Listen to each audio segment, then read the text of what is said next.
नमस्ते बच्चों, आप सभी के बोर्ड एग्जाम्स चल रहे हैं और जैसा कि बायोलॉजी का क्वेश्चन पेपर आने वाला है, ऐसे में मुझे पूरी उम्मीद है कि आप सभी के जितने भी पेपर हुए हैं वो बहुत अच्छे हुए होंगे और आगे आने वाले सभी पेपर बहुत अच्छे हों। यही मेरी शुभकामनाएं हैं कि आप इस बोर्ड एग्ज़ाम में बेहतर से बेहतर अंक हासिल करके भविष्य में बहुत सारी सफलताएं अर्जित करें। बात करें इस वीडियो की तो जीव विज्ञान के कंप्लीट सिलेबस को और निःशुल्क में दी गई नोट्स का हज़ारों स्टूडेंट्स ने लाभ उठाया है। इसके लिए मुझे दिल से बहुत सारी खुशी है। बहुत सारे बच्चों के मन में एक क्वेश्चन है कि सर, जो पेपर जीव विज्ञान का आने वाला है इस वर्ष वो कैसा होगा और साथ साथ में कौन से क्वेश्चन बहुत ज़्यादा इम्पॉर्टेंट है जिन्हें हमें रट ही लेना है या तैयार ही कर लेना है या याद ही कर लेना है, और कौन से चित्र हैं जिन्हें मुझे अच्छे से तैयारी कर लेना है, साथ साथ में किस चित्र को कैसे बनाना है, किस क्वेश्चन को कैसे लिखना है। तो इस वीडियो में हम इसको कंप्लीट रूप से आपको समझाने वाले हैं।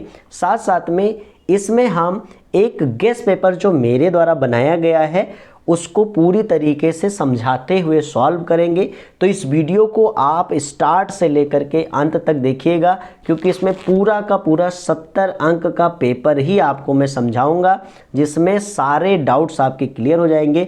तो इस वीडियो को लाइक ज़रूर करिएगा और साथ में कम से कम 2 मित्रों के साथ इसे साझा ज़रूर करिएगा, जिससे उन्हें भी इसका लाभ प्राप्त हो सके। तो स्टार्ट करते हैं इस गेस पेपर को। तो गेस पेपर जो है वो एक्चुअल पेपर की भांति ही है, बस ये बोर्ड द्वारा नहीं बनाया गया है, मेरे द्वारा बनाया गया है। इसमें दिए गए क्वेश्चंस मेरे अनुसार सबसे ज़्यादा इम्पॉर्टेंट है और आपकी बोर्ड परीक्षा में आ सकते हैं। इन्हें ज़रूर से तैयार कर लीजिएगा और बाकी बातें हम आगे आपको बताते रहेंगे। तो चलिए स्टार्ट करते हैं इस वीडियो को।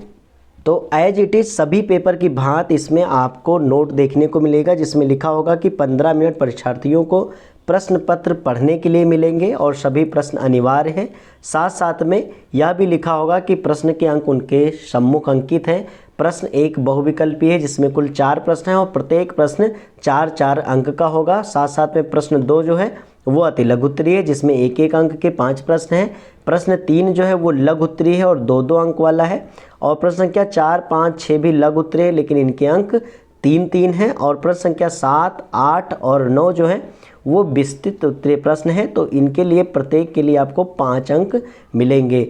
और साथ साथ में आपको ये भी मालूम होना चाहिए कि विस्तृत उत्तरीय प्रश्नों के विकल्प के रूप में अथवा प्रश्न भी दिए गए, इनमें से कोई एक ही प्रश्न का उत्तर देना है, मतलब दोनों प्रश्न आपको नहीं करने हैं।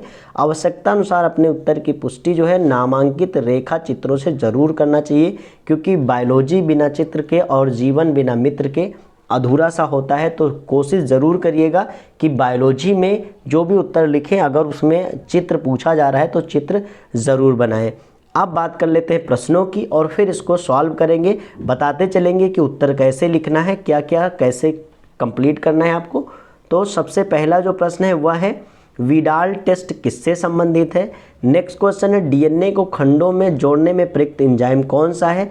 साल्विया में परागण कैसे होता है, किसके द्वारा होता है। काजीरंगा राष्ट्रीय उद्यान क्यों प्रसिद्ध है।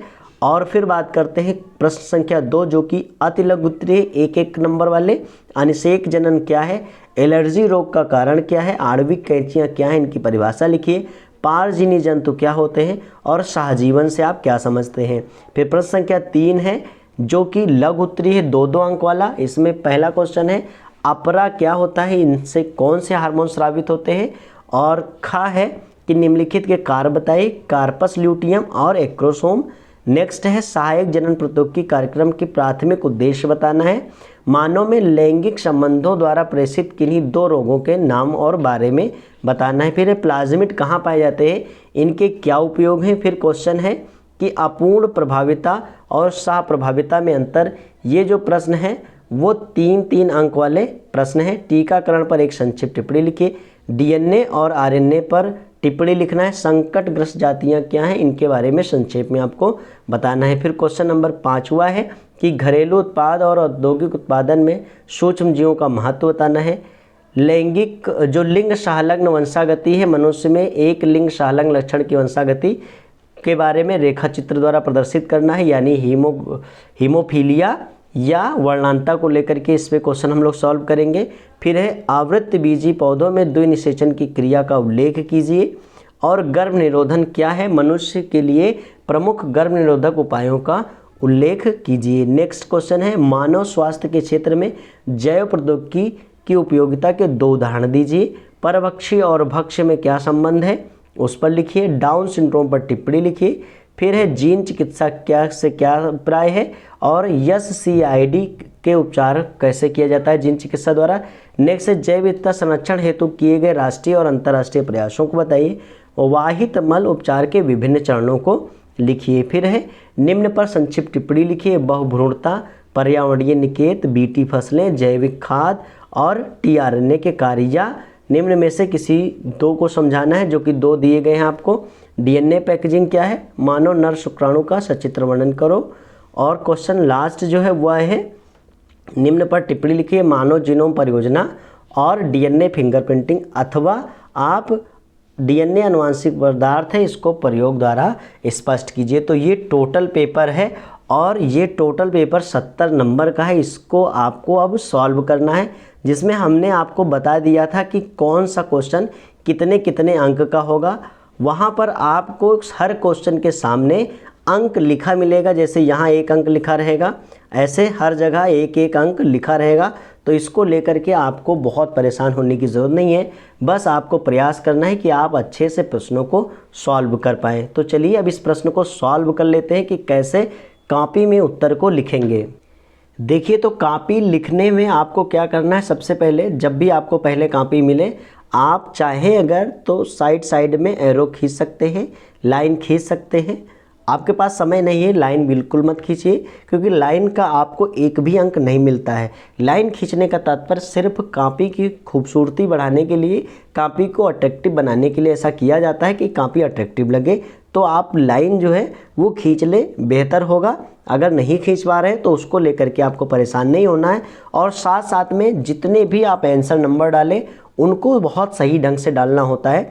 या तो आप आंसर नंबर डालें, या तो बहुत बेहतर होगा अगर आप पूरी कॉपी हिंदी में लिख रहे हैं तो उत्तर संख्या 1 डाल दें। इससे क्या होगा, एग्जामिनर को कोई भी कन्फ्यूजन नहीं होगा। उत्तर संख्या 1 डाल करके आप लिखें। हमेशा जो भी नया क्वेश्चन हो, जिसका नया उत्तर लिखना हो, आप उसको सेंटर में डालें। बहुत सारे बच्चे क्या करते हैं, यहाँ पर छोटा सा आंसर नंबर लिख देते हैं, आंसर नंबर 1 और लिखना चालू कर देते हैं, जो कि हो सकता है एग्जामिनर की नज़र में नहीं आएगा जो कॉपी चेक करते हैं। तो आपको क्या करना है कि सेंटर में बड़ा बड़ा आपको लिखना है कि आप आंसर नंबर 1 अब लिखने जा रहे हैं। आप भी ध्यान से लिखेंगे और एग्जामिनर भी ध्यान से ही देखेगा, तो नंबर आपको पूरे के पूरे मिलेंगे। रही बात ये अंडरलाइन जो मैंने किया है, ये आप स्टार्टिंग में छोड़ सकते हैं। जब आपको लास्ट में 5-10 मिनट समय मिलेगा तो आप कर सकते हैं। आप चाहें तो शुरुआत की कॉपी के 2-3 पन्ने में स्टार्टिंग में भी अंडरलाइन कर सकते हैं, लेकिन पूरी कॉपी में बिल्कुल नहीं कहूँगा कि आप स्टार्टिंग से ही अंडरलाइन करते चलें, क्योंकि इसमें भी आपका समय जाएगा। आप अंडरलाइन सही तरीके से करें, लेकिन लास्ट में जब आपके पास समय बचे, क्योंकि अंडरलाइन करने का भी नंबर आपको नहीं मिलता है। बस इससे क्या होता है कि कॉपी की शोभा जो है वो बढ़ जाती है। तो ये आपके ऊपर है कि आप टाइम मैनेजमेंट कैसे करते हैं, क्योंकि आपने देखा होगा एग्जाम के बाद बहुत सारे बच्चे यही परेशान होते हैं कि मेरा 10 नंबर छूट गए, मेरा 5 नंबर छूट गए, मेरा 3 नंबर छूट गया। तो आप उन बच्चों में ना रहें जो ये कह सकें कि मेरा 1 भी नंबर छूटा है। छूटना 1 भी नंबर नहीं चाहिए। रही बात गलत होने की, तो वो हो सकता है कि आप कुछ और समझ बैठे हो क्वेश्चन को और लिखना कुछ और हो। इसीलिए आपको स्टार्टिंग में 15 मिनट क्यों दिए जाते हैं कि आप ढंग से उसको पढ़ें। तो क्योंकि अगर किसी क्वेश्चन को आपने ढंग से पढ़ लिया तो हर क्वेश्चन में उत्तर छिपा होता है। ये बात मैं यूं ही नहीं बोल रहा हूँ, या बहुत बार आपने सुना होगा कि क्वेश्चन ही आधा उत्तर होता है। क्यों? क्योंकि अगर क्वेश्चन आपने सही से पढ़ा तो एग्जैक्ट आंसर आप लिख पाएंगे। क्योंकि क्वेश्चन में अगर क्या पूछा है और आप क्यों लिख के आ गए तो नंबर जो है आपको पूरे नहीं मिलेंगे। तो ये ध्यान रखना है कि आप सही लिख के आए। ऐसा ना हो कि जब आप घर पहुँचे तब माथा पीटते रहें कि अरे लिखना तो ये था, मुझे तो पूरा याद था, फिर भी मैं नहीं लिख पाया। बहुत सारे बच्चे ऐसा करते हैं, तो आप बिल्कुल ना करें। अभी से आपके पास समय है, बढ़िया से तैयार कर ले और अभी तैयार करें। क्यों आगे पर टाल रहे हैं? तैयार करते चले। स्टेप टू स्टेप जितना मैं बातें बता रहा हूँ आप फॉलो करेंगे, बायोलॉजी में आपके एक भी नंबर नहीं कटेंगे। तो आंसर नंबर आपको ऐसे डालना है, फिर आप उत्तर लिखिए। जैसे का प्रश्न था विडाल टेस्ट संबंधित है, तो ऑप्शन नंबर बी टाइफाइड से संबंधित है। डीएनए के खंडों को जोड़ने में प्रयुक्त एंजाइम लाइगेज एंजाइम है, ऐसे आप टिक मारते चले जाएं। साल्विया में परागण होता है कीट द्वारा, यहाँ पर ऐसे करके ऐसे टिक मार दें। फिर है काजीरंगा राष्ट्रीय उद्यान किस लिए प्रसिद्ध है, तो गेंडे के लिए, और टिक मार देंगे। ठीक है, तो ये 4 नंबर आपके पक्के हो गए। ऐसे वहाँ अन्य प्रश्न जो भी आएंगे तो आप वहाँ पर कंप्लीट रूप से कर पाएँ, ये तैयार करिएगा। तो जो ऑब्जेक्टिव के वीडियोज़ हैं, आज ऑब्जेक्टिव के जितने भी बायोलॉजी के जितने भी लेसन हैं उन सब के ऑब्जेक्टिव्स आपको चैनल पे मिल जाएंगे, उन वीडियोज़ को ज़रूर देखिएगा। साथ साथ में ऑब्जेक्टिव की एक सेपरेट पूरी वीडियो जिसमें हर चैप्टर के सारे ऑब्जेक्टिव्स को लिया है, जिसकी लिंक मैं डिस्क्रिप्शन में डाल दूँगा, वहाँ से जा करके सारे ऑब्जेक्टिव्स तैयार कर लीजिएगा, जिससे कि ये 4 नंबर आपके पक्के हो जाएंगे। अब हम बात कर लेते हैं आंसर नंबर 2।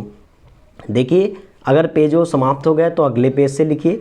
प्रयास करिएगा पेज तभी चेंज करिएगा जब नीचे जो है हाफ से कम ही पोर्शन बचा हुआ। अब पता चले आपने स्टार्टिंग में सिर्फ थोड़ा सा ही लिखा है और इसके बाद आप चेंज करेंगे तो समस्या होगी। आप जैसे इतना तक लिख चुके हैं और थोड़ा ही पार्ट बचा हुआ है, तो आप यहाँ आंसर नंबर ना डालें कि सिर्फ 2 लाइन लिखेंगे और कॉपी भर जाएगी या वो पेज भर जाएगा। तो आप क्या करें, अगले पेज पर लिखें। तो उत्तर ऐसे डाल देंगे। वहाँ पूछा गया था निषेक जनन क्या है, तो बिना निषेचन के मादा अंडे से भ्रूण बनने की प्रक्रिया को अनिषेक जनन कहते हैं। इतना ही लिखना था, 1 नंबर का था ये। नेक्स्ट था एलर्जी रोग का कारण क्या है, तो प्रतिरक्षा तंत्र की अत्यधिक सक्रियता का कारण एलर्जी रोग होता है। आणविक कैंची क्या है, तो वह एंजाइम जो डीएनए खंडों को काटने का काम करते हैं या काटते हैं आणविक कैंची कहलाते हैं। जैसे प्रतिबंधन एंडोन्यूक्लियस या प्रतिबंधन एक्सोन्यूक्लियस एंजाइम जो है वो आणविक कैंची के नाम से जाने जाते हैं। आगे बात करते हैं, तो अगला है पारजीनी जंतु क्या होते हैं, तो पारजीनी जंतु ऐसे जंतु जिनके डीएनए में परिचालन विधि द्वारा, मतलब बाहर से ला करके एक अतिरिक्त जीन व्यवस्थित कर दिया जाता है तथा जो अपना लक्षण भी अभिव्यक्त करे। ऐसा नहीं कि डाल दिया गया जीन और वो लक्षण नहीं प्रदर्शित कर रहा, लक्षण प्रदर्शित करना चाहिए। पारजीनी जंतु कहलाते, जैसे डाली नामक भेड़। कहने का मतलब है जैसे जर्सी गायें बनाई जाती हैं, ऐसे ही पारजीनी जंतु बनाए जाते हैं कि जिनके अंदर कोई अच्छे गुण वाला जीन जो है विंटर करा दिया गया और वो बाद में दिख भी रहा है, जीन प्रदर्शित भी हो रहा है, लक्षण भी प्रदर्शित कर रहा है, जिससे वो अच्छा जीव बन गया, मतलब उत्तम नस्ल बन गई। तो ऐसे जंतुओं को हम पारजीनी जंतु कहेंगे। पारजीनी नामक जंतुओं को रिकॉम्बिनेंट डीएनए तकनीकी द्वारा विजातीय जीन का प्रवेश करा के आनुवांशिक रूप से रूपांतरित किया जाता है। आप अगर इतना ही लिख देंगे तो भी आपको पूरे नंबर मिल जाएंगे। अगला है सहजीवन क्या होता है, तो यह 2 भिन्न जातियों के मध्य एक धनात्मक अंतर संबंध होता है। अंतर संबंध का मतलब आपस में जुड़ाव। जैसे कि लाइकेन वाला आपने देखा कि जो कवक है, कवक और शैवाल आपस में मिल जाते हैं, तो जो शैवाल है वो फोटोसिंथेसिस के द्वारा भोजन बनाता है और जो कवक है वो क्या करता है, रहने का स्थान देता है किसको, शैवाल को, क्योंकि शैवाल रहता है पानी में, लेकिन अब वो चट्टान के ऊपर भी रह सकता है, कवक के ऊपर वो जमेगा। अब कवक उसे देगा रहने का स्थान, तो शैवाल उसको देगा भोजन, तो दोनों का काम क्या हो रहा है, अच्छे से हो रहा है। तो इसी को कहेंगे सहजीवन। इसमें क्या होता है, जिसमें दोनों जीव किसी एक को ही लाभ होता है परंतु दोनों में से किसी को हानि नहीं होती है। देखो अब यहाँ पर जो कवक था और लाइकेन था, इसमें इससे आवास भी मिल रहा है और इसको भोजन भी मिल रहा है। ना शैवाल को हानि हो रही है, नुकसान हो रहा है, और ना ही कवक को कोई नुकसान हो रहा है। कवक तो जमा ही था, तो कवक को कोई नुकसान नहीं क्योंकि कवक रॉक पे जमा था, और शैवाल को क्या मिल रहा है, आवास मिल रहा है, स्थान मिल रहा है। तो इस तरह से यह सहजीवन का अच्छा उदाहरण हो जाए। अब आ गए हम प्रश्न संख्या 3 पर। चूँकि यहाँ से लघु उत्तरीय प्रश्न स्टार्ट हो जाते हैं, इसलिए हमने का खा गा जो था वो यहाँ ना लिख करके यहाँ लिखना स्टार्ट किया, क्योंकि इसमें क्या होगा, एक क्वेश्चन आपको आधा पेज या 1 पेज में लिखना होगा। तो आप क्या करिए, ऐसे लिखिए और इसी तरह से ही लिखिएगा, क्योंकि वहाँ था 1-2 लाइन का था तो हमने यहाँ का खा गा डाल दिया था, और नंबरिंग आप पेपर के हिसाब से करेंगे, अपने हिसाब से नहीं, बता रहे हैं आप। चलेंगे बोर्ड परीक्षा जैसे कराई जा रही है, जो नियम दिए गए हैं उस हिसाब से, और पेपर जैसा बता रहे हैं उस हिसाब से। आप अपना हिसाब मत लगाइएगा कि आप यहाँ 3 का नहीं लिखेंगे, हम 3 का ए लिख देंगे या रोमन अंक का लिख देंगे आई, ऐसा नहीं करना है आपको। आप पेपर के हिसाब से चलेंगे। का अगर वहाँ नंबरिंग है तो का लिखेंगे, और अगर खा नंबरिंग है तो खा लिखेंगे। नंबरिंग पेपर के हिसाब से ही करिएगा, क्योंकि बहुत सारे बच्चे गलती यही कर देते हैं कि वहाँ 3 का है और ये लिख के आए 3 का आई, अब उसमें नंबरिंग नहीं है। मैं ये नहीं कह रहा हूँ कि ये बिल्कुल गलत है या इस पर नंबर नहीं मिलेगा, मैं ये बिल्कुल नहीं कह रहा हूँ, लेकिन हमें क्या फ़ायदा है फालतू की दिखाने की, कोई ज़रूरत तो है नहीं। आप क्या करिए, जैसा पेपर में क्वेश्चन पूछ रहा है एग्जामिनर को आसानी रहेगी और उसको भी लगेगा कि हाँ सिस्टम वाइज ये बच्चा काम कर रहा है, इसको अच्छा नंबर देना चाहिए, ठीक है। क्योंकि माइंड से आपको खेलना है। आप लिख तो यहाँ रहे, इस पे ही नंबर मिलेगा, लेकिन माइंड भी में भी जो है वो बातें स्टक करनी चाहिए कि आप एक अच्छे बच्चे हैं, अच्छी कॉपी आपकी है, ठीक है। तो अपरा, आप पूछा गया था अपरा क्वेश्चन, तो अपरा वह संरचना है जिसके द्वारा जरायुज स्तनधारियों का विकासशील भ्रूण अपना, जरायुज का मतलब बच्चे देने वाले और अंडज का मतलब अंडे देने वाले, मातृ गर्भाशय रुधिर से प्राप्त करता है। मतलब अपना भोजन जो है बच्चा गर्भाशय के अंदर, ये बच्चा जो है वो जिस नाल से जुड़ा हुआ होता है, माँ से पोषण प्राप्त करता है, उसी को अपरा या प्लेसेंटा कहते हैं। अपरा के कार्य होते हैं, अपरा भ्रूण के पोषण, श्वसन, प्रतिरक्षण एवं उत्सर्जन संबंधित महत्वपूर्ण कार्यों की भूमिका निभाती है। क्वेश्चन था कि अपरा द्वारा कौन कौन से हार्मोन स्रावित होते हैं, तो कोरियोनिक, गोनेडोट्रोपिन, एस्ट्रोजन, प्रोजेस्टेरॉन और रिलैक्सिन हार्मोन जो हैं वो अपरा द्वारा स्रावित होते हैं। अब देखिए आपको ऐसे आंसर डालना है कि आंसर नंबर 3 का खा, कार्पस ल्यूटियम के कार्य लिखिए। तो कार्पस ल्यूटियम के कार्य, अब हमने सिर्फ कार्पस ल्यूटियम हेडिंग क्यों नहीं डाला, या कार्पस ल्यूटियम क्या है इसके चक्कर में हम क्यों नहीं पढ़े। हम यहाँ आप प्रश्न के हिसाब से ही उत्तर लिखें। एग्जामिनर के दिमाग में एकदम बात क्लियर है कि ये बच्चा जो है कॉपी लिखने वाला कार्पस ल्यूटियम के कार्य लिख रहा है, बाकी अंदर हम जो लिख रहे हैं उस पर पहले नज़र नहीं जाएगी, पहले नज़र जाएगी कि हमने यहाँ हेडिंग क्या डाली है। कार्पस ल्यूटियम के कार्य हमने हेडिंग डाली, अब पता चल गया कि यही लिखने वाले हैं। यह ग्राफियन पुटिका के फटने के पश्चात बनी हुई संरचना, देखो हमने लिखा है कि कार्पस ल्यूटियम क्या है, लेकिन हेडिंग हमने यहाँ क्या डाला है कि कार्य बता रहे हैं। इस ग्रंथिल रचना से प्रोजेस्टेरॉन, एस्ट्रोजन तथा रिलैक्सिन आदि हार्मोन का स्रावण होता है। क्लियर। अब इसमें 2 थे कि आपको कार्पस ल्यूटियम के कार्य और एक्रोसोम के कार्य बताने थे। तो अग्रपिंडक या एक्रोसोम क्या होते हैं, तो शुक्राणु के शीर्ष पर बनी टोपी जैसी संरचना एक्रोसोम कहलाती है। इससे स्रावित एंजाइम अंडाणु के रक्षात्मक आवरण का अपघटन करते हैं, जिसके फलस्वरूप शुक्राणु जो है वो अंडाणु में प्रवेश कर पाता है। चूँकि जब निषेचन से पहले जो शुक्राणु है जब अंडाणु के पास पहुंचता है तो इसके ऊपर जो रक्षात्मक कवर होता है उसमें प्रवेश ऐसे ही कोई नहीं कर सकता।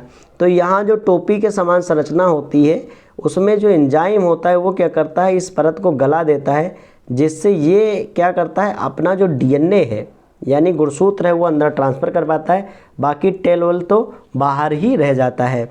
अब बात करते हैं क्वेश्चन नंबर 3 के गा की। तो इसमें था सहायक जनन प्रौद्योगिकी। तो जिन उत्कृष्ट तकनीकी द्वारा बंध यानी जिनके बच्चे या संतानें नहीं उत्पन्न हो रही हैं को संतान प्राप्त कराया जाता है उन्हें सहायक जनन प्रौद्योगिकी कहते हैं।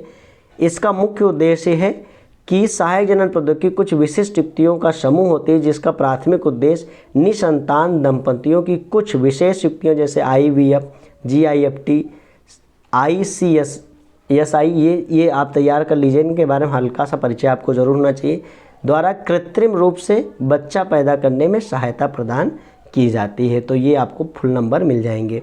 अब बढ़ते हैं अगले प्रश्न की ओर। अगला प्रश्न है 3 का घ, मानव में लैंगिक संबंधों द्वारा प्रेषित रोग कौन कौन से हैं। देखिए क्वेश्चन इंपॉर्टेंट है। हमने कहा ये पूरा जो पेपर बन रहा है ये मेरे द्वारा बनाया गया सबसे महत्वपूर्ण प्रश्नों का संकलन है। तो इसमें से कोई भी क्वेश्चन आप छोड़ के मत जाइएगा, सभी तैयार करके जाइएगा और अन्य क्वेश्चन भी तैयार करिएगा, क्योंकि यूट्यूब पे बहुत सारे वीडियो पड़े हैं जिनमें दावा किया जा रहा है बस यही प्रश्न पढ़ लो और आपको कुछ पढ़ने की ज़रूरत नहीं, तो ऐसे वीडियोज़ के चक्कर में बिल्कुल मत पड़िएगा, क्योंकि बोर्ड परीक्षा में कौन सा क्वेश्चन आएगा ये कोई नहीं बता सकता। ये तभी पता चलेगा जब आप पेपर बाहर लेकर के आएंगे और लोगों को बताएंगे। हाँ, अनुभव के आधार पर अनसॉल्व को देख करके ये अंदाज़ा लगाया जा सकता है कि हाँ ये क्वेश्चन इम्पॉर्टेंट है, बस। इसके अतिरिक्त कोई 100% दावा नहीं कर सकता। अगर कोई यूट्यूब चैनल ऐसा 100% दावा कर रहा है तो वो फेक है, उसकी बातों में ना आए। आप पूरा सिलेबस अच्छे से तैयार करें, वीडियो सारे पड़ी हुई है चैनल में, आप जाएंगे बहुत कम समय लगेगा और अच्छे से आपको तैयार हो जाएगा, रटने की भी ज़रूरत नहीं है। नोट्स भी आपको टेलीग्राम चैनल पे पूरे उपलब्ध है, तो इतना आप परेशान न होइए। बायोलॉजी आप बहुत अच्छा करके आएंगे, ये भरोसा रखिए, लेकिन तैयारी ज़रूर करिए, सिर्फ भरोसा नहीं, तैयारी ज़रूर कर लीजिए, पूरी की पूरी तैयारी कर लीजिए। सिलेबस में कुछ भी छोड़ के मत जाइए, और जो याद करिए बहुत अच्छे से याद करिए, ये नहीं कि अभी याद नहीं हुआ है या ऐसे ही काम चलाऊँ ना करिए, अच्छा करिए, क्योंकि अब नहीं अच्छा करेंगे तो कब करेंगे? पेपर देने के बाद आएंगे तब पछताएंगे, तब अच्छा करेंगे ना। ऐसा नहीं करना है आपको बेहतर करना है तो अभी करना है और तैयार करते रहना है, ठीक है। तो सबसे पहला जो है वो है सिफिलिस। यह रोग ट्रिपोनीमा पैलिडम नामक जीवाणु के संक्रमण से होता है। संक्रमित व्यक्ति से लैंगिक संपर्क द्वारा होता है। इसके लक्षण हैं: संक्रमित स्थान पर वृत्ताकार वैगनी सा घाव हो जाता है। इसका रोकथाम है कि रोगी से संभोग नहीं करना चाहिए।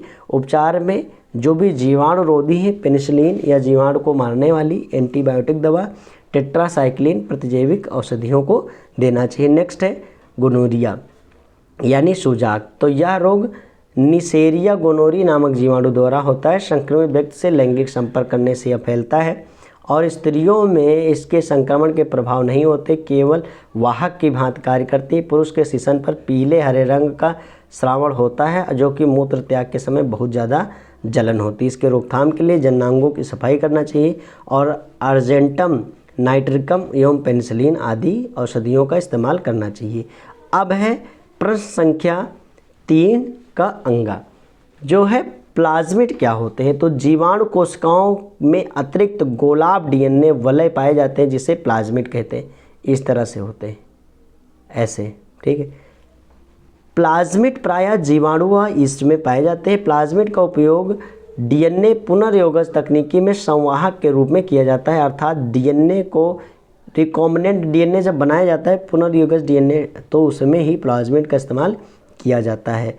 अब बढ़ते हैं प्रश्न संख्या 4 के का पर।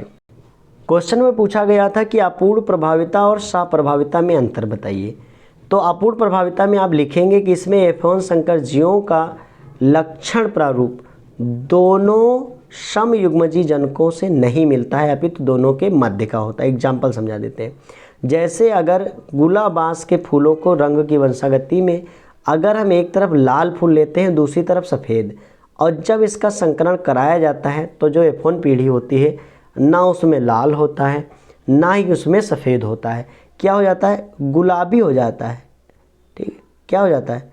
गुलाबी हो जा रहा है, ना लाल हो रहा है ना ही सफ़ेद हो रहा है। क्या हो जा रहा है? फूल जो है वो गुलाबी हो जा रहा है। अब सप्रभाविता में इसमें किसी जीन के दोनों एलील F1 पीढ़ी में समान रूप से अभिव्यक्त हो जाते हैं।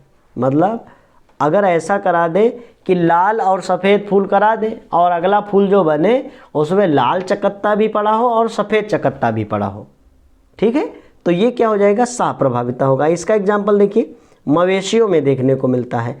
चूँकि ऐसा क्या होता है कि जैसे भूरा सांड है और सफ़ेद गाय है, और जो उनका बच्चा है उसके शरीर पर सफ़ेद गाय का बच्चा है, लेकिन जगह जगह भूरे चकत्ते पड़े हुए हैं, तो ये क्या हो गया? सप्रभाविता का एग्जाम्पल।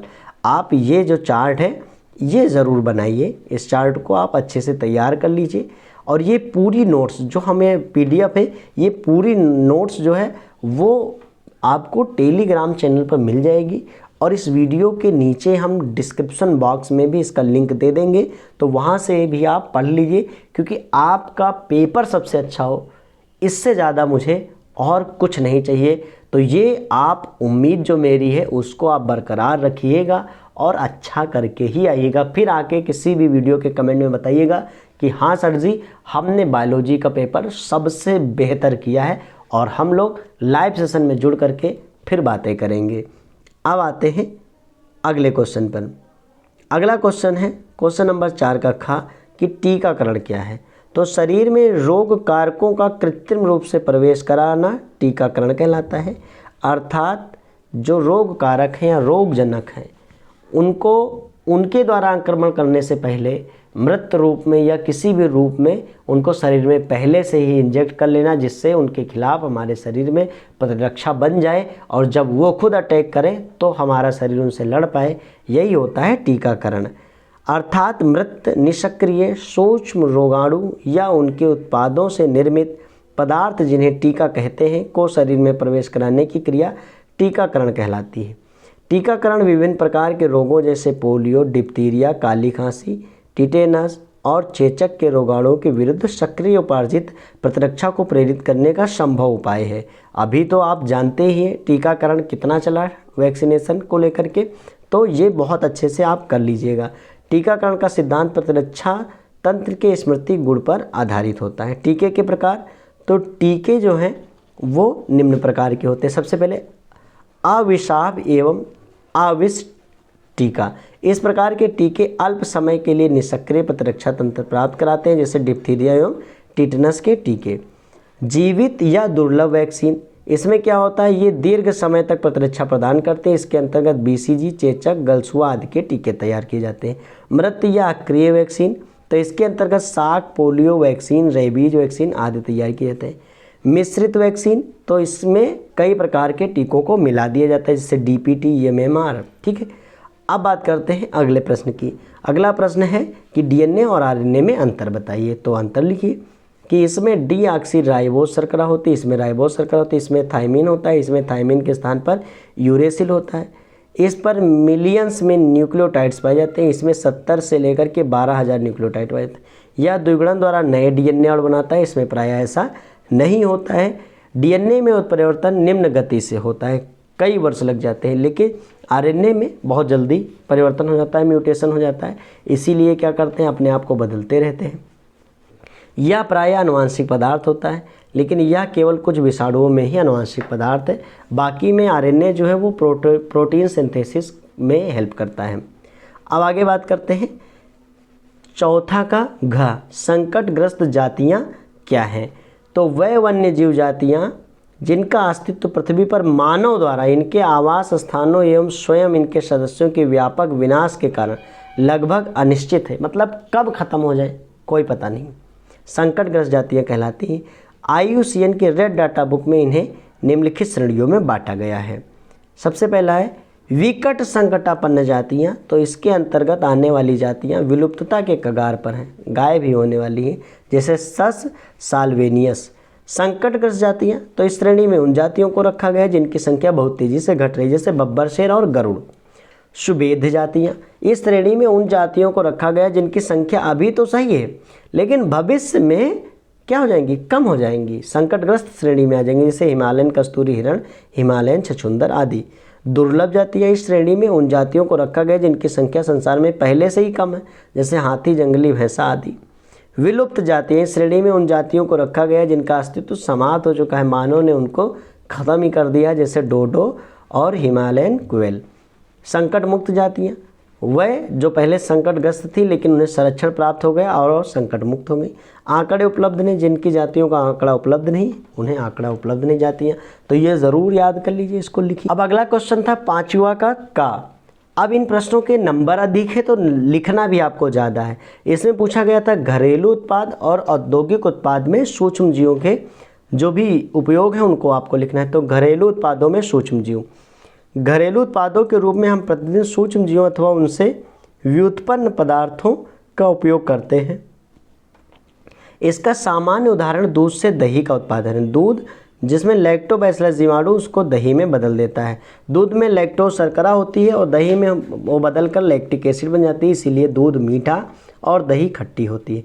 इसके अतिरिक्त डोसा, इडली, ब्रेड आदि को बनाने में भी सूक्ष्म जीवों का प्रयोग किया जाता है, जो कि दाल, चावल, आटे और मैदा को स्पंजित कर देते हैं। अब है औद्योगिक उत्पादन में सूक्ष्म जीवों का क्या यूज है। तो औद्योगिक क्षेत्र में सूक्ष्म जीवों का उपयोग बहुतायत यानी बहुत ज़्यादा मात्रा में किया जाता है। सूक्ष्म जीव विशेषकर ईस्ट का उपयोग प्राचीन काल से ही किण्वित पेय पदार्थ जैसे शराब आदि को बनाने में किया जाता है। देखिए कैसे, आप चाहें तो यहाँ सिर्फ लिखिए, सूत्र लिखने की जरूरत नहीं। सुक्रोज और ईस्ट जो है इन्वर्टेज एंजाइम की मदद से इसको ग्लूकोज और फ्रक्टोज में बदल देता है और फिर इस ग्लूकोज को ईस्ट ही जाइमेज के हिसाब से या जाइमेज एंजाइम की मदद से क्या कर देता है, एथिल अल्कोहल यानी शराब में बदल देता है। ये पूरी कच्ची शराब बनाने की एक विधि होती है जो कि आपको इसमें डिटेल में अभी जानने की ज़रूरत नहीं, लेकिन आप ये प्रक्रिया वहाँ पर एग्ज़ाम में ज़रूर लिखिए। अब देखिए सूक्ष्म जीवों द्वारा एंटीबायोटिक औषधियों का उत्पादन किया जाता है, जिससे पेनिसिलिन का उत्पादन पेनिसिलियम नोटेटम नामक सूक्ष्म जीव से होता है जो कि कवक है। पांचवें का खा, क्योंकि पांचवें में का और खा दो पूछा गया था। एक पूछा गया था कि सूक्ष्म जीवों का घरेलू और औद्योगिक में क्या उपयोग है, और नेक्स्ट था कि लिंग संलग्न वंशागति क्या है। कोई लिंग संलग्न वंशागति एक रोग का रेखाचित्र द्वारा समझाइए। तो लिंग संलग्न रोग, लैंगिक लक्षणों की जीन्स मुख्यतः लिंग गुणसूत्रों पर स्थित होते हैं। ध्यान से देखिए, लैंगिक लक्षणों की जीन्स मुख्यतः लिंग गुणसूत्रों पर स्थित होती है, किंतु लैंगिक द्विरूपता इतनी जटिल और व्यापक होती है कि कई ऑटोसोमल जीन्स मतलब जो लैंगिक जीन्स नहीं है, भी लैंगिक विभेदीकरण को प्रभावित करते हैं। इस प्रकार लैंगिक गुणसूत्रों में कुछ अन्य दैहिक लक्षण भी जीन्स होते हैं और इन्हीं लक्षणों को लिंग संलग्न लक्षण कहा जाता है तथा इनकी वंशागति को लिंग संलग्न वंशागति कहते हैं। अब ऐसी वंशागति की खोज टी.एच. मॉर्गन ने ड्रोसोफिला में की थी। मनुष्य में वर्णांता की वंशागति लिंग संलग्न वंशागति है। और वर्णांता क्या है? हॉर्नर ने सर्वप्रथम यह पता लगाया कि कुछ व्यक्ति लाल हरे रंग का भेद नहीं कर पाते, इसलिए इस रोग को लाल हरा अंधापन या वर्णांता कहते हैं। वर्णांता की वंशागति, इस रोग के जीन यक्स लिंग गुणसूत्रों में होते हैं। इस रोग से संबंधित विभिन्न वंशागतियाँ निम्न हैं, जैसे सबसे पहली है परिस्थिति, वर्णांत पुरुष तथा सामान्य स्त्रियों द्वारा उत्पन्न संतान में वर्णांता की वंशागति का रेखाचित्र। आप ये रेखाचित्र बनाइए कि सामान्य पुरुष और वर्णांत स्त्री यक्स और यहाँ यक्स के ऊपर सी का सिंबल लगा दीजिए जिससे पता चले यह पुरुष क्या है, वर्णांत है। बाकी तो ये चीज़ें आप कर लीजिए, क्योंकि इसको अभी डिटेल में बताएंगे तो समय और लगेगा। क्या करना है आपको, इसमें एक बता देते चलिए कि इसका एक्स अलग कर लेंगे, इसका एक्स और ये एक्स के ऊपर सी मार्क है और ये वाई। अब इसका और इसके साथ कराएंगे तो यक्स और ये सी मार्क वाला आ गया, इसीलिए क्या हो गया, इसके अंदर देखिए एक यक्स है और एक पर सी है तो इसलिए ये वाहक बन गई। और दूसरा वाला देखिए ये, और फिर इससे कराया तो भी क्या हो गई, ये वाहक हो गई। लेकिन जब पुरुषों में और इसका कराया तो ये क्या हो गया, पुरुष में कोई नहीं रोग है, इसमें और इसमें कराया तो नहीं रोग हुआ, यानी सभी पुरुष कैसे हो गए, सामान्य। लेकिन अगली कंडीशन में ऐसा नहीं होगा। वर्णांत स्त्री सामान्य पुरुष द्वारा उत्पन्न करेंगे तो अलग नतीजे आएंगे। ऐसे आप क्या करेंगे, वाहक स्त्री और सामान्य पुरुष द्वारा करेंगे तो अलग नतीजे आएंगे। इनको आप करके प्रैक्टिस करके जाइए, ये ना सोचिए कि जब एग्जाम में आएगा तब प्रैक्टिस करेंगे। इसको आप रफ पेपर में प्रैक्टिस करिए अभी। नेक्स्ट है अगला प्रश्न, पांचवे का गा, जिसमें पूछा गया था आवृत्त बीजी पौधों में द्विनिषेचन क्या है।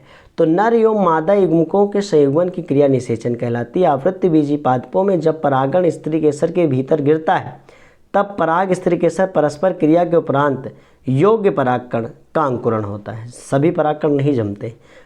परागकण के अंकुरण के पश्चात बनी हुई परागनली स्त्री केसर के वर्तिका से होते हुए बीजांड द्वार के समीप पहुंचती है। इसी समय परागनली में स्थित जनन केंद्रक दो नर युग्मक में विभाजित हो जाता है। परागनलिका भ्रूण कोश में प्रायः बीजांड द्वारी छिद्र द्वारा बीजांड में प्रवेश करती है और फिर परागनलिका फटकर दो नर केंद्रकों को स्वतंत्र कर देती है बीजांड के अंदर। आवृत्त बीजी भ्रूण कोश में एक नर युग्मक अंडकोशिका से संयोजन करके द्विगुणित 2n युग्मनज भ्रूण का निर्माण करता है। यह प्रक्रिया संयुग्मन कहलाती है। तथा दूसरा जो बना था, चूंकि दो बने थे, वो क्या करता है, द्विध्रुवीय 2n के साथ मिलकर त्रिगुणित यानी 3n भ्रूण कोश का निर्माण करता है। यह प्रक्रिया त्रिसंलयन कहलाती है। इस प्रकार इसमें निषेचन दो बार होता है, इसीलिए इसको क्या कहते हैं, द्विनिषेचन या दोहरा निषेचन कहते हैं। इसका चित्र आप देख सकते हैं बढ़िया सा, और चित्र ऐसा ही बनाने का प्रयास करिए। अभी चित्र पहला आया तो समझा दें। देखिए ये चित्र मैंने डायरेक्ट स्केच पेन से बनाया क्योंकि मेरी प्रैक्टिस ज़्यादा है और मुझे पेंसिल उठाने की अब ज़रूरत नहीं पड़ती है बायोलॉजी में। लेकिन आप क्या करिए, आप बायोलॉजी का चित्र जो है वो पेंसिल से ही बनाइए, कोई क्या कह रहा है आप उसको मत ध्यान दीजिए, गलत हो जाएगा तो गड़बड़ हो जाएगा। आप पेंसिल से बनाइए और फिर बाद में जब समय आपको मिलेगा तो आप उस पर कुछ करिएगा, स्केच उसके चढ़ाइएगा, वरना आप पेंसिल से ही बनाइए। लेकिन वो दिखे, इतना आप हल्की पेंसिल चलाएं कि पता चले कापी रगड़े और वो चित्र मिट जाए, ऐसा काम बिल्कुल मत करके आइएगा, क्योंकि इतना हल्का मत बनाइए कि दिखे ही ना। एग्जामिनर चश्मा भी लगाए तब भी उसको चित्र ढूंढे ना मिले कि चित्र कहाँ बना है। आप ऐसा चित्र बनाएं कि साफ साफ दिखे, उसके लिए आप पेंसिल, गाढ़ी पेंसिल से बनाएं, चित्र को स्पष्ट करें और चित्र बनाते समय इतना न रगड़ दें कि पन्ना ही फट जाए। बहुत सॉफ्ट, छोटे बच्चों वाली कोई हरकत नहीं करना है, अच्छा चित्र बना के आना है। समय है तो उसके ऊपर स्केच पेन चढ़ा देना है, नंबर नहीं कटेगा और ज़्यादा नंबर मिलेगा। इसको लेकर के आप परेशान ना हो। अगर स्केच पेन नहीं चढ़ा रहे तो भी आपके नंबर कम नहीं होंगे, तो इसको लेकर के डाउटफुल मत होइएगा। ये चित्र आप स्क्रीनशॉट ले लीजिए और अच्छे से तैयार कर लीजिए, बहुत अच्छे से। नेक्स्ट क्वेश्चन है 5वें का घ, गर्भ निरोध एवं गर्भ निरोधक क्या होते हैं? तो नर युग्मक और मादा युग्मक के संलयन के पश्चात भ्रूण बनता है। भ्रूण गर्भाशय में रोपित होता है, बढ़ता है और संतान बनता है। इस समस्त प्रक्रिया को गर्भधारण कहते हैं। अब इसी को रोकने को गर्भ निरोधन कहेंगे। गर्भधारण की प्रक्रिया को किसी अवस्था में बाधित करना गर्भ निरोधन कहलाता है। इसमें अपनाई जाने वाली विधियाँ गर्भ निरोधक कहलाते हैं। मनुष्य के लिए प्रमुख गर्भ निरोधक के उपाय हैं। तो सबसे पहला अस्थायी उपाय जो कि बेस्ट होते हैं, इसमें निम्न होते हैं। नंबर 1, रासायनिक विधियाँ। इसमें शुक्राणुनाशक, गर्भ निरोधक गोली या क्रीम का इस्तेमाल किया जाता है। यांत्रिक विधियों में जैसे निरोधक, सर्विकल टोपी, अंतःगर्भाशय युक्ति, IUD आदि का इस्तेमाल किया जाता है, कॉपर टी ऐसे। और जो अस्थायी विधि है, चूँकि पहले अस्थायी विधियाँ बहुत लोग इस्तेमाल कर रहे थे, लेकिन इससे आगे चल कर कुछ दिक्कतें आ जा रही हैं, इसीलिए लोग अब इसको कम अपना रहे हैं। लेकिन अस्थायी विधियों में क्या होता है, नर या मादा नसबंदी करा दी जाती है। नर नसबंदी को वैस्क्टोमी और मादा नसबंदी को ट्यूबेक्टोमी कहते हैं। क्लियर। अब हम बढ़ते हैं आगे, जो कि प्रश्न संख्या 6 का कि मानव स्वास्थ्य के क्षेत्र में जैव प्रौद्योगिकी की उपयोगिता का 2 प्रमुख उदाहरण लिखिए। तो 2 प्रमुख उदाहरण। नंबर 1, औषधियों के निर्माण में जैव तकनीकी ने औषधि उत्पादन के क्षेत्र में एक क्रांति ला दी है। वर्तमान में 30 से अधिक रिकॉम्बिनेंट चिकित्सीय औषधियाँ विश्व में मनुष्य के द्वारा प्रयोग में स्वीकृत हो चुकी हैं, जिनमें से 12 भारत में भी विपणित हो रही हैं। उदाहरण के लिए ह्यूमुलिन का उत्पादन जो था ह्यूमन के लिए भाई कितना ज़्यादा यूजफुल है आप जानते ही हैं। ऐसे प्रोपेटिन नामक मानव वृद्धि हार्मोन का उत्पादन, ऐसे यूरोकाइनेज नामक एंजाइम जो कि रुधिर में थक्का घोलने वाले एंजाइम का उत्पादन होता है, वो भी बहुत अच्छे स्तर पर किया जा रहा है। नेक्स्ट है स्वास्थ्य की देखभाल एवं विकिरण के क्षेत्र में। तो जैव प्रौद्योगिकी लक्षणों के आधार पर रोग का निदान, रोगों के उपचार करने में विशेष योगदान दे रहा है। उदाहरण के लिए टीकों का उत्पादन और गर्भ पूर्व रोग की जानकारी कि गर्भ में कौन कौन सा रोग है अल्ट्रासाउंड के द्वारा पता चल रहा है। ऐसे जो भी वहाँ से लिया जाए सीरम, और सीरम से भी पता चल जाता है। जीन चिकित्सा द्वारा जीनों की अदला बदली की जा रही है। अगला 6 का ख है कि परभक्षी और भक्ष्य में परभक्षण क्या है, परभक्षी और परभक्ष में क्या संबंध है। तो परभक्षण एक विशेष प्रकार की क्रिया है जिसमें एक जंतु दूसरे जंतु को मार कर खा जाता है। वह जंतु जो मार रहा होता है, शिकार कर रहा होता है, शिकारी और परभक्षी कहलाता है, जबकि जो जीव खाया जा रहा है उसे भक्ष्य या शिकार कहते हैं। परभक्षण की क्रिया में जैसे पादप को शाकाहारी खा लेता है और शाकाहारी को मांसाहारी खा लेता है। इन दोनों के बीच संबंध देखिए।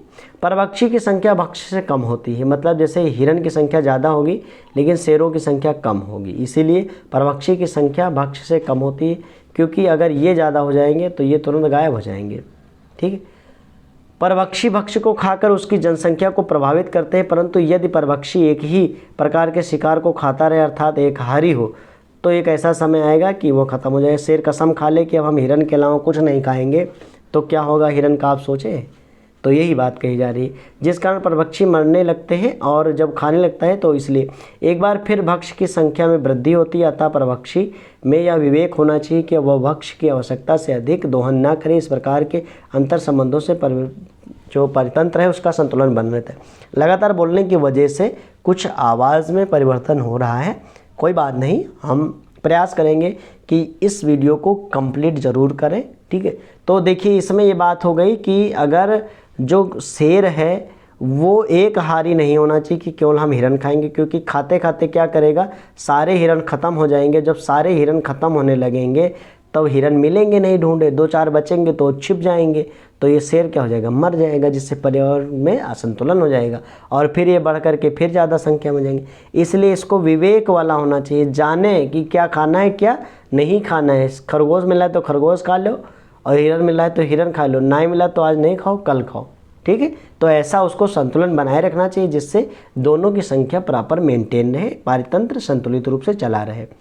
अगला क्वेश्चन है क्वेश्चन नंबर 6 का गा, डाउन सिंड्रोम क्या है। तो डाउन सिंड्रोम को सर्वप्रथम एक अंग्रेज चिकित्सक जॉन लैंगडॉन डाउन ने ही 1862 में खोजा था। यह रोग गुणसूत्रों की संख्या में अनियमितता के कारण होने वाला परिवर्तनों से होता है, जो मनुष्य में कभी कभी गुणसूत्रों की संख्या में 46 के स्थान पर 47 हो जाते हैं। यह अतिरिक्त गुणसूत्र 21वें समजात जोड़े में तीसरा बढ़ जाने के कारण होता है। संख्या में अधिक गुणसूत्र का कारण प्रायः अंड कोशिका के निर्माण में गड़बड़ी हो सकता है। 47 गुणसूत्र वाली ऐसी संतान का मस्तिष्क अविकसित, होठ नीचे की ओर लटका, माथा अधिक चौड़ा, त्वचा खुरदरी, आंखें तिरछी तथा मुंह हर समय खुला रहता है। मतलब कुरूपता की सीमाएं जो हैं वो सारी होती हैं। ये मंद बुद्धि होते हैं और इनके जन्नांग सामान्य होते हैं, किंतु पुरुष जो होते हैं वो नपुंसक होते हैं। इसीलिए इस रोग को मंगोलियन जड़ता भी कहते हैं, क्योंकि मंगोलियन लोग जो थे वो लगभग इनसे मिलते जुलते थे। अगला है जीन चिकित्सा। तो जीन चिकित्सा बहुत इंपॉर्टेंट है। इसको क्या है, जीन चिकित्सा में मानव उपस्थित दोषपूर्ण जीनों को स्वस्थ एवं क्रियाशील जीन से बदला जाता है। इसमें भ्रूण अथवा शिशुओं में जीन जनित रोगों को पहचान एवं निदान की विधि अपनाई जाती है। गंभीर संयुक्त प्रतिरक्षा न्यूनता रोग यानी SCID का उपचार कैसे किया जाता है जीन चिकित्सा द्वारा, यही प्रश्न था। तो जीन चिकित्सा का पहला प्रयोग जो था वो सन 1990 में एक 4 वर्षीय लड़की में एडेनोसिन डीएमिनेज यानी ADA की कमी को दूर करने के लिए किया गया था। यह एंजाइम प्रतिरक्षा तंत्र में कार्य के लिए अति आवश्यक होता है। ADA से संबंधित जीन में गड़बड़ी होने के कारण गंभीर संयुक्त प्रतिरक्षा न्यूनता रोग यानी सीवर कॉम्बाइंड इम्यूनोडिफिशियंसी डिजीज़ हो जाती है। कुछ बच्चों में इसका रोग अस्थि मज्जा में प्रत्यारोपण से होता है। जीन चिकित्सा में सर्वप्रथम रोगी के रुधिर से लसिकाणु को निकालकर शरीर से बाहर संवर्धन यानी उगाया जाता है। सक्रिय ADA का cDNA संवाहक द्वारा लसिका अणु में प्रविष्ट करा करके लसिका अणु को रोगी के शरीर में वापस डाल दिया जाता है। ये कोशिकाएं मृतकाय होती हैं, इसलिए आनुवांशिक निर्मित लसिकाणु को समय समय पर रोगी के शरीर से अलग करने की आवश्यकता होती है। यदि मज्जा कोशिकाओं में विलगित जीन को प्रारंभिक भ्रूणीय अवस्था की कोशिकाओं से उत्पादित ADA में प्रवेश करा दिया जाए तो यह एक अस्थायी उपचार हो जाता है। मतलब एक अस्थायी उपचार होता है, लेकिन अगर ऐसा कर दिया जाए तो एक अस्थायी उपचार हो जाता है। इसमें कुल मिला के बात ये है कि बाहर संवर्धन करा के लसिका अणुओं में उसको प्रवेश करा के फिर अंदर प्रवेश करा दिया जाता है, जिससे जो प्रतिरक्षा की न्यूनता है वो कंट्रोल हो जाती है। जी देखिए इसमें क्या करते हैं, पूरी की पूरी जो है वो चित्र बना हुआ है। इसको आप कंप्लीट रूप से ऐसे ही बनाना, चित्र को बहुत अच्छे से अस्थि मज्जा में प्रवेश कराते हुए देखिए हमने दिखाया है। ये अस्थि मज्जा है और इसमें इंजेक्शन द्वारा प्रवेश कराया जा रहा है। चूँकि ये लॉन्ग आंसर है तो इसको चित्र सहित बनाने का पूरा प्रयास करिए। पेंसिल से चित्र बना दीजिए, कोई परेशानी की बात नहीं है, ठीक है। तो इसको आप बनाइएगा। अब ये सभी प्रश्न विस्तृत उत्तरीय हैं, तो इनको विस्तार पूर्वक ही आपको लिखना है, जिनसे आपको पूरे के पूरे अंक मिले। इनमें लिखने में आपको संकोच नहीं करना है। जो बातें आप याद करके जाएं वो लिखें, अनर्गल बातें मत लिखें। कुछ लोग क्या करते हैं, ऐसे ही सोचते हैं लिख देंगे और एग्जामिनर पढ़ेगा नहीं, हमें नंबर दे देगा। तो साइंस में ऐसा नहीं होता है। आप ये प्रयास करें कि आप अच्छा उत्तर लिखें, अच्छा तैयार करके जाएँ। प्रश्न था जैव विविधता संरक्षण के लिए राष्ट्रीय और अंतर्राष्ट्रीय प्रयास क्या क्या हैं। तो जैव विविधता संरक्षण से तात्पर्य है जैव विविधता की वैज्ञानिक व्यवस्था एवं उन्नत करने से। इसका प्रमुख उद्देश्य प्राकृतिक संतुलन को बनाए रखना है। क्लियर। जैव विविधता संरक्षण हेतु किए गए प्रमुख राष्ट्रीय और अंतर्राष्ट्रीय प्रयास निम्नलिखित है। सबसे पहले राष्ट्रीय प्रयास की बात करते हैं, यानी जो भारत के स्तर पे हुआ। तो भारतीय वन्य जीव परिषद यानी IBWL का स्थापना किया गया। सन 1952 में IBWL की स्थापना की गई, जिसके अंतर्गत वन्य जीवों के संरक्षण पर कार्य किया जाता है। क्लियर। अगला है भारतीय वन्य जीवन संस्थान, तो इसका प्रमुख उद्देश्य वन्य जीवन के क्षेत्र में शोध कार्य करना है। अगली बात है, भारत में वन्य जीवों को संरक्षित करने के लिए अनेक राष्ट्रीय उद्यान और जंगली शरण स्थल बनाए गए हैं। जंगली जीव के शरण स्थल बनाए गए, सेंचुरीज का निर्माण किया गया है। कुछ अत्यंत महत्वपूर्ण परियोजनाएं भी चलाई गई, जैसे क्रोकोडाइल तथा प्रबंध परियोजना, ऐसे टाइगर परियोजना, हाथी परियोजना ऐसे चलाई जाती है। परियोजना का मतलब होता है इसमें विशेष रूप से जैसे टाइगर को बचाने के लिए ये पूरा प्रोजेक्ट होता है, जिसके माध्यम से टाइगरों को संरक्षित किया जाता है। जैसे टाइगर प्रोजेक्ट जो है वो 1970 में चलाया गया था। ये बहुविकल्पीय के लिए भी इम्पॉर्टेंट है, कब चलाया गया था। अब अंतर्राष्ट्रीय प्रयासों की बात करते हैं, तो IUCN की स्थापना यूनेस्को के तत्वाधान में सन 1948 में प्राकृतिक संपदा के संरक्षण के लिए अंतर्राष्ट्रीय संगठन IUCN यानी international union of conservation of nature and natural resources की स्थापना की गई। WWF की स्थापना यानी वर्ल्ड वाइल्ड लाइफ फंड 1962 में इसकी स्थापना की गई। ऐसे ही 1972 को अंतर्राष्ट्रीय प्राकृतिक संरक्षण वर्ष घोषित किया गया। जैव विविधता संरक्षण हेतु कई दिवस मनाए जाते हैं, जिनसे जागरूकता फैलाई जाती है। क्लियर। ऐसे आपने गौरैया दिवस सुना होगा, जैव विविधता दिवस सुना होगा, जल दिवस सुना है, प्रकृति से संबंधित बहुत सारे पर्यावरण दिवस सुना है। ये सारे दिवस क्यों बनाए गए? जिससे कि हम पर्यावरण संरक्षण या जैव विविधता को संरक्षित कर पाएँ। अब अगला प्रश्न था, क्वेश्चन नंबर 8 है कि बहुभ्रूणता क्या है। तो इसमें कई हमको करने हैं। क्वेश्चन नंबर 8 में हमको कई कम से कम 5 जो हैं वो एक नंबर के दिए गए हैं, 5 को करने हैं। तो एक बीज में एक से अधिक भ्रूण उत्पन्न होना बहुभ्रूणता कहलाती है। इसमें युग्मनज 2 या अधिक भागों में विभाजित हो जाता है। पर्यावरणीय निकेत क्या है, 1 नंबर का पूछा गया है। तो प्रत्येक जीव जाति विशिष्ट कार्य में आवास ग्रहण करती है। कार्य, क्रियाशीलता और आवास के सम्मिश्रण को पारिस्थितिक निकेत कहते हैं। बहुत इंपॉर्टेंट। निकेत निम्न प्रकार के होते हैं, आवासीय निकेत और पोषणीय निकेत, जीवन स्वरूप निकेत, पुनरुद्भवन निकेत। बीटी फसलें क्या हैं देखिए, तो जैव प्रौद्योगिकी द्वारा ऐसी फसलें उत्पन्न की जा रही हैं जिनमें कीटनाशकों की आवश्यकता नहीं होती, क्योंकि ये पादप जातियाँ पीड़क रोधी होती हैं। इन्हीं फसलों को ही बीटी फसलें कहते हैं। बीटी एक प्रकार का प्रतिविष है जो कि बैसिलस थुरिनजिएसिस जीवाणु से निर्मित होता है, इसलिए इस तरह की फसलों को बीटी फसलें कहते हैं। जैसे बीटी बैगन, बीटी कपास। यानी इन फसलों पर जो पीड़क होते हैं, यानी जो कीड़े होते हैं फसलों को खाते हैं, वो क्या हो जाते हैं, मर जाते हैं, नहीं खा पाते, फसलों का नुकसान नहीं कर पाते। तो ये जैविक रूप से एक प्रकार से कीट नियंत्रक है, जैविक रूप से, रासायनिक रूप से नहीं। चूँकि रसायन ऊपर से छिड़केंगे तो खर्चा भी ज़्यादा है और हानि भी ज़्यादा है, ऐसे में ये जैविक किया जाता है। अब अगला है जैविक खाद क्या है। तो विभिन्न प्रकार के सूक्ष्मजीव जैसे जीवाणु, कवक आदि अपनी जैविक क्रियाओं द्वारा मृदा पोषक तत्वों को की मात्रा में वृद्धि करते हैं। इन्हें जैव उर्वरक या जैविक खाद कहते हैं, जैसे राइजोबियम, नास्टाक। जैव उर्वरक निःशुल्क और सस्ते होते हैं। ये मृदा एवं जल को प्रदूषित नहीं करते तथा हमारे स्वास्थ्य पर भी इनका कोई दुष्प्रभाव नहीं पड़ता है। टीआरएनए के कार्य पूछा गया था, तो टीआरएनए में अमीनो अम्लों एवं एमआरएनए के प्रकूल दोनों को पहचानने की व्यवस्था होती है। ये प्रोटीन निर्माण में अमीनो अम्लों को उप संयोजक एवं समंजकों का कार्य करते हैं। क्वेश्चन नंबर 9 जो कि है डीएनए आनुवांशिक पदार्थ है, इसको आपको प्रयोग द्वारा पुष्टि करना है। चूँकि इसमें 2 प्रश्न थे तो हमने अथवा वाला किया है। आप दोनों प्रश्न देख लीजिएगा, उसमें से तैयार दोनों कर लीजिएगा। चूँकि ये हमें सॉल्व करना था तो हमने यहाँ कर दिया है। आप पूरा तैयार करके जाइए, वहाँ प्रश्न कैसा आएगा, क्या करना है, वो आप अपने मस्तिष्क से, अपने विवेक से अच्छे तरीके से करिएगा। जो आप फिनिश अच्छा कर पाएँ वही आप स्टार्ट करिएगा। ऐसा नहीं कि आप गलती से प्रश्न दूसरा उठा लें और बीच में अटक जाएं कि ये तो भूल गए, और अगर अथवा वाला करते तो हम पूरा कर ले जाते। तो ये पहले ही डिसाइड कर लीजिए कि किसको आप अच्छा फिनिश कर पाएंगे, वही प्रश्न आप उठाइएगा अथवा में से, क्योंकि आपके पास 2 ऑप्शन होते हैं, वही प्रश्न आप उठाइएगा। जैसे क्वेश्चन नंबर 9 को अगर हम ले लें तो क्वेश्चन नंबर 9 में जो था वो देखिए, क्वेश्चन नंबर था कि निम्न पर टिप्पणी लिखिए, मानव जीनोम परियोजना और डीएनए फिंगरप्रिंटिंग। तो इसमें हमको 2 पर लिखना था, मानव जीनोम परियोजना और डीएनए फिंगरप्रिंटिंग। मान लेते हैं ये था आनुवांशिक पदार्थ डीएनए, इसको प्रयोग द्वारा स्पष्ट किया। तो ये हमें ज़्यादा याद है तो हमने ये लिख रहा। अगर ये ज़्यादा याद है तो ये लिखना है, आपको ये डिसाइड कर लेना है। लेकिन आप कहो एग्ज़ाम के लिए हम सिर्फ यही याद करके जाएंगे और डीएनए फिंगरप्रिंटिंग नहीं तैयार करेंगे तो ये गलत बात। आप डीएनए फिंगरप्रिंटिंग और मानव जीनोम परियोजना जरूर याद कर लीजिएगा। 100% बता रहे हैं कि इनको आप याद किए बिना जाइएगा मत एग्जाम में। मानव जीनोम परियोजना और डीएनए फिंगरप्रिंटिंग इनको छोड़ मत दीजिएगा कि सोचिए कि सर जी ने गेस्ट पेपर सॉल्व कराते समय डीएनए आनुवांशिक पदार्थ है इसको सॉल्व कराया तो हम इनको छोड़ दें। इनका आप उत्तर तैयार कर लीजिए, इनका उत्तर आपको चैनल पर मिलेगा।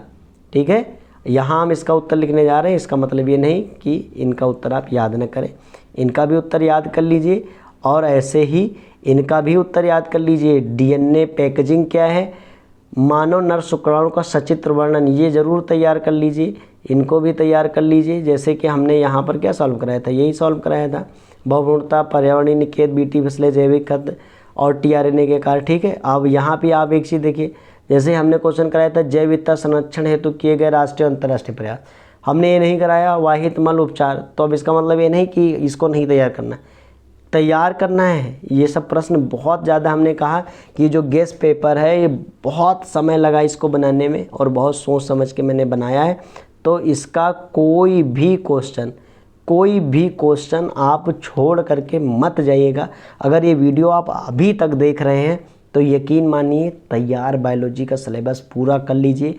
बायोलॉजी का पेपर बहुत अच्छा आता है और आपको बहुत अच्छा करना है, मुझे यकीन है कि आप अच्छा करेंगे। अगर आप यहाँ तक पढ़ रहे हैं तो पूरा तैयार करिएगा। आपके पास जितना भी अब समय है, मिनट मिनट के हिसाब से आप पढ़िए, लेकिन कंप्लीट तैयार कर लीजिएगा, कुछ भी आधा अधूरा छोड़ के मत जाइएगा। चलिए आते हैं, तो प्रश्न था, देखिए, डीएनए आनुवांशिक पदार्थ है, प्रयोग द्वारा पुष्टि कीजिए।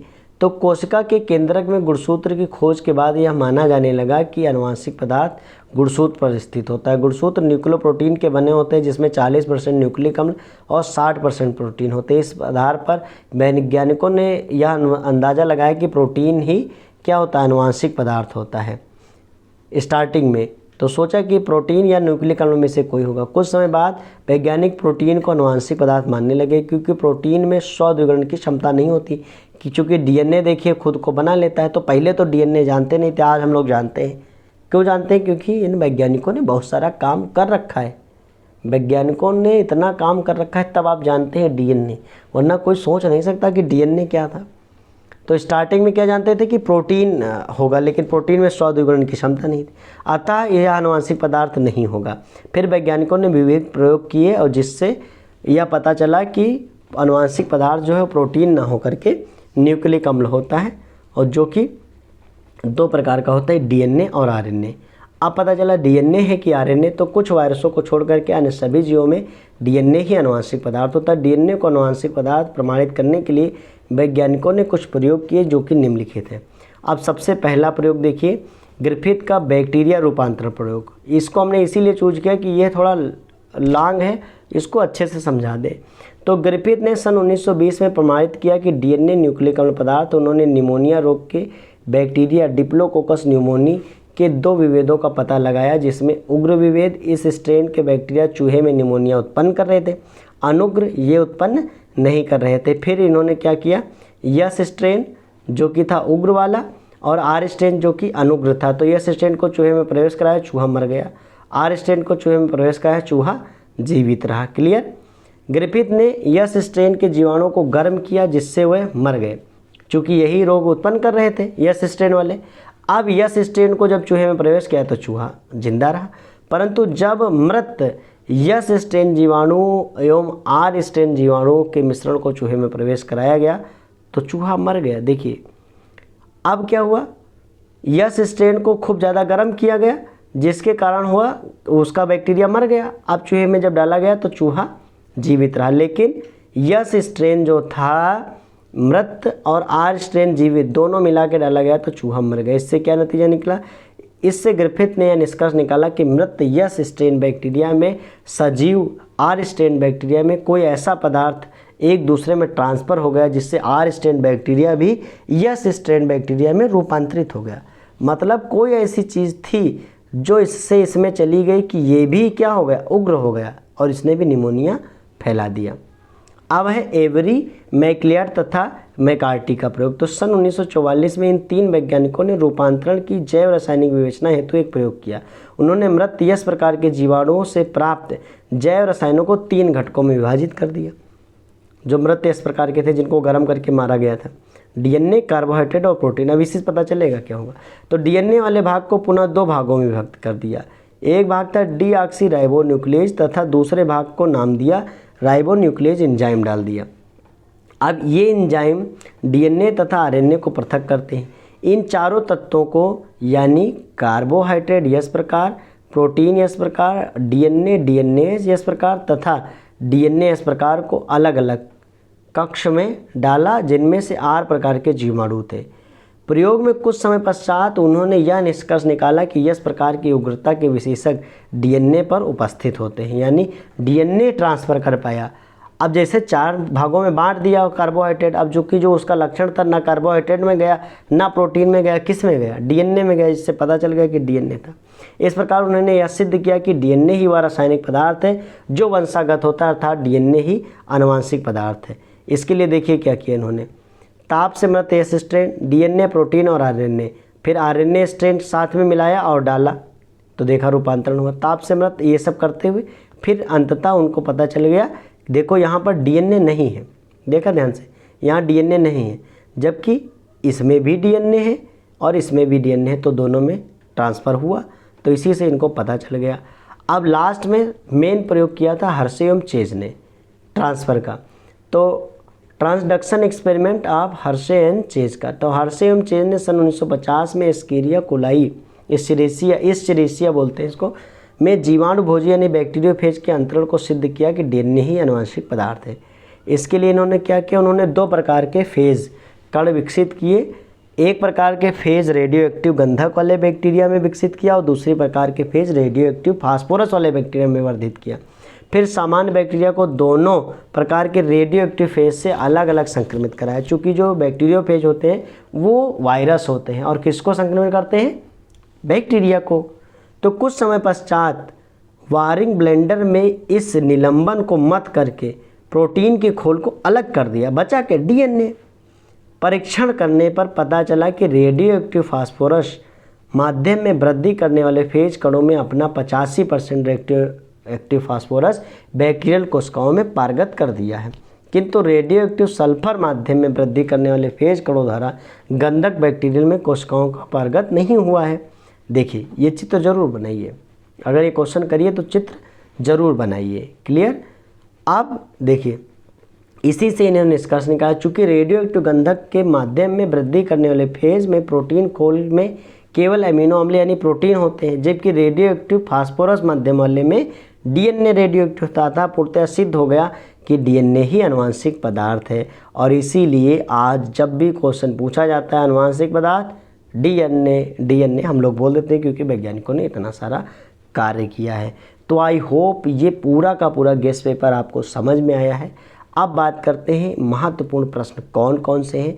तो इस वीडियो के नीचे डिस्क्रिप्शन में आपको महत्वपूर्ण प्रश्नों की पूरी लिस्ट मिल जाएगी, महत्वपूर्ण चित्रों की पूरी लिस्ट मिल जाएगी, और साथ साथ में कौन से बहुविकल्पीय प्रश्न आ सकते हैं उन सब की लिस्ट मिल जाएगी। उन सभी वीडियोज को एक बार चेक ज़रूर करिएगा, वो आपके एग्ज़ाम में बहुत ज़्यादा हेल्प पहुँचाएंगे। अगर वीडियो आपने अभी तक देखा है और इस चैनल को सब्सक्राइब नहीं किया है तो चैनल को सब्सक्राइब कर लीजिए, और चैनल पे बायोलॉजी से संबंधित सारी वीडियोज़ आपको मिल जाएंगी। जो टॉपिक अभी आपको नहीं याद है आप तैयार कर लीजिए, क्योंकि जब बायोलॉजी का पेपर आप दे चुके होंगे तब तैयार करने का उतना फ़ायदा नहीं होगा। तो आप जो भी आपको नहीं मालूम है चैनल पे जाइए, चैनल के प्लेलिस्ट पे जाइए, प्लेलिस्ट पे सारे चैप्टर हैं, सारे चैप्टर में से एक भी पॉइंट हमने नहीं छोड़ा है। सारे चैप्टर्स में आप जाइए, सारे पॉइंट्स को जो भी आपको नहीं समझा उसकी वीडियो देखिए। 10 से 15 मिनट की वीडियोज़ हैं जिसमें हमने सारे टॉपिक को सही से समझा रखा है, जिससे आप बायोलॉजी में बेहतर से बेहतर कर पाएँ। और अगर बायोलॉजी का पूरा सिलेबस सही से तैयार करेंगे इस चैनल से तो यकीन मानिए आपको बायोलॉजी में बहुत अच्छे नंबर मिलेंगे। यही मेरी शुभकामनाएँ हैं। बाकी जितनी भी और महत्वपूर्ण वीडियोज़ हैं हम आपको देते रहेंगे। इस चैनल से जुड़े रहिए। बहुत बहुत धन्यवाद।